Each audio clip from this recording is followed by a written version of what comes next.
Hi, I'm TheHande, and today I'm talking about the MS-DOS Mega Man games. These were not released by Capcom, but by the rather infamous purveyors of licensed crap, High-Tech Expressions. The production of these games is credited, at least in the second game, to Rosner Labs, but the reality is that a single person was more or less responsible for these games. A person called Steven Rosner.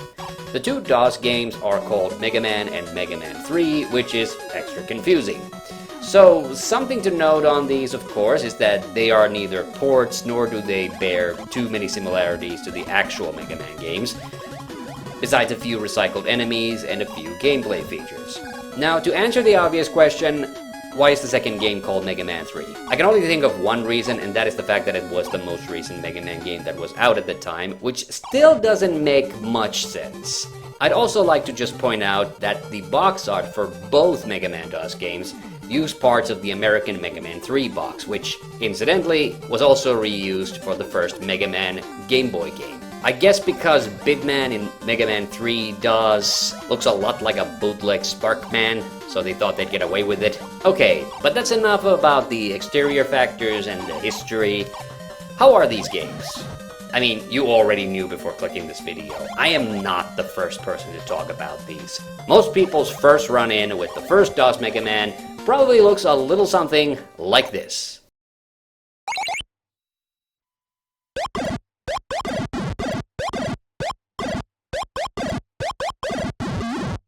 So, these games have a trashy reputation, but I also do feel it's worth pointing out that most people play these games with the wrong settings. You gotta drop the clock speeds quite a bit to get them to a playable state.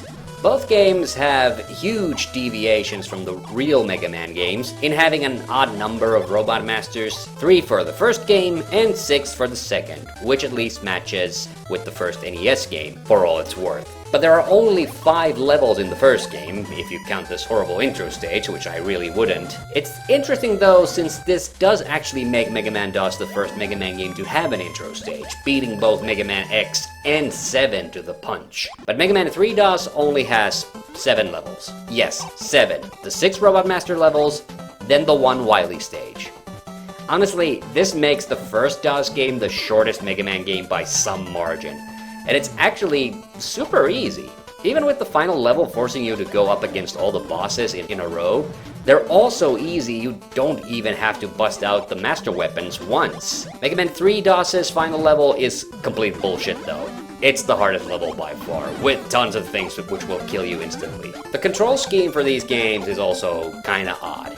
You use the arrow keys to run and walk, which isn't, terrible. Lots of games did this.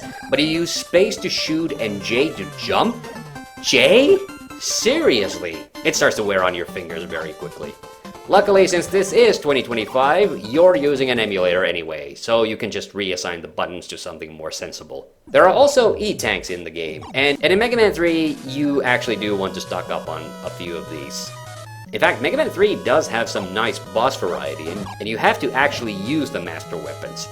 Most of the bosses do just keep jumping back and forth in the boss room, but some have unique attack patterns like Bitman. What's really weird to me is that Mega Man 1 for DOS actually has slightly better graphics. Okay, better is a stretch.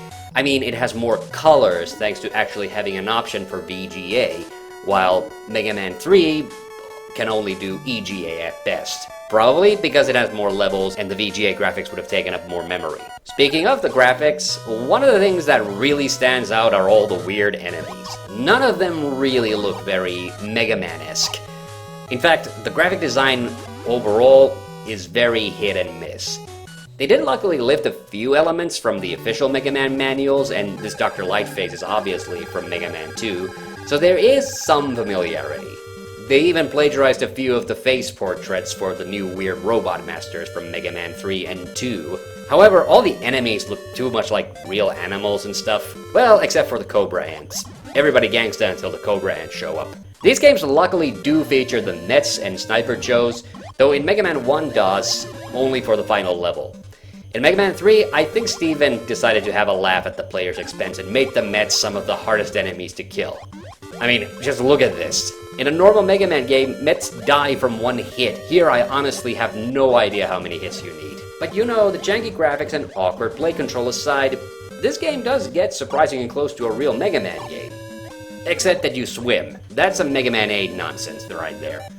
You don't change color while using master weapons also, which kinda sucks, but overall, this would be a decent effort.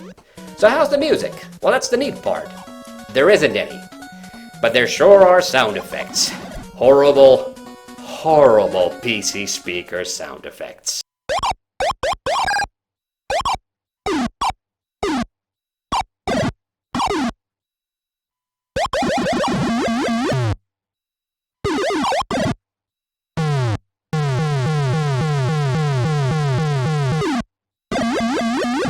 Yeah, this is like my #1 gripe with old DOS games. When they don't support actual sound cards and just have these terrible ear-splitting noises instead. Whenever I play these games, I usually just play Mega Man MIDIs off a playlist in the background because the lack of music really is the #1 thing that completely kills a game for me. If it's not like Solitaire or Minesweeper. So, what do I think of the DOS Mega Man games? Honestly, I kinda have a soft spot for them. Yeah, they're horrible, but they're not nearly as difficult as a real Mega Man game, even if they do have dickish level design. Especially Mega Man 3 DOS. But I do find these interesting overall. In all honesty, I would rather start playing either of these over Mega Man X6, Mega Man 10, or even Mega Man in Base. They're not good games, and I'm not trying to say they are. But there is a clunky charm to them, and that just gets me in the Mega feels. And that's the review. Let me know, do you like either of these games? Or tell me even if you don't. You can also check out my Let's Play of Mega Man 3 DOS on my second channel, and a full playthrough of the first DOS game with commentary from me and RetroKaiser. Links to those in the description. I'm Hannu TheHande Mäkinen, see you on the next one.